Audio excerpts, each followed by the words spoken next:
A blessed and wonderful day to everyone. Welcome to Hope and Strength for the Journey.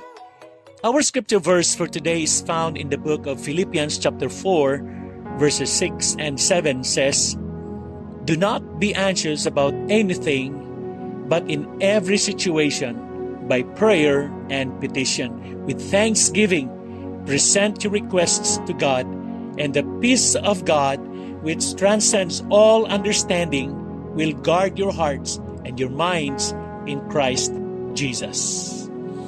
Sino dito ang stress na? O baka anxious ka na naman sa bills, sa trabaho, o sa mga bagay na di mo na makontrol. In our world today, sobrang dami ng dahilan para kabahan, ma-stress, at mawala ng peace. Pero sa gitna ng chaos, meron tayong promise mula sa Diyos. Kapayapaan na lampas sa ating pag-intindi. May isang bata na natutulog ng mahimbing kahit sobrang lakas ng ulan at kulog sa labas. Tinanong siya ng nanay niya, "Hindi ka ba natatakot?" Sabi ng bata, "Hindi po. Kasi alam kong gising si Papa. At pag gising si Papa, alam kong safe ako." Ganun din tayo. We have a Heavenly Father who never sleeps. Kapag alam nating siya ang in control, hindi natin kailangang kabahan kahit gaano pa kalakas ang bagyo sa buhay natin. Amen. So, paano natin mararanasan ang peace ni Lord? Una, huwag kang mag-alala. Manalangin ka. Sabi po ng talata, "Do not be anxious about anything." Hindi madali, pero possible through prayer. Pangalawa, lapit kay Lord with thanksgiving. Ibig sabihin, minsan, puro reklamo tayo sa prayer. Pero sabi dito, with thanksgiving.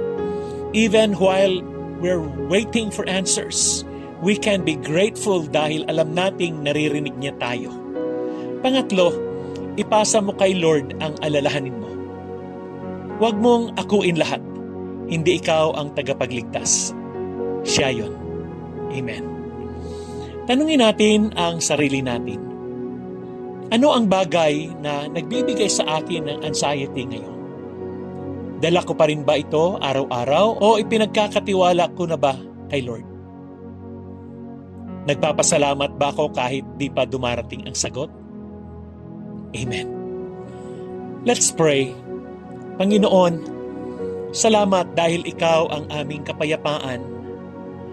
Patawad po kung minsan inuuna namin ang takot kaysa pagtitiwala. Turuan mo po kaming manalangin, magpasalamat at magtiwala ng buong puso. Nais naming maranasan ang kapayapaang galing sa iyo, ang kapayapaang hindi kayang intindihin ng mundo. Bantayan niyo po ang aming mga puso at isipan kay Kristo Jesus. Amen. God's peace doesn't come from understanding everything. It comes from trusting the one who does. God bless you and your family.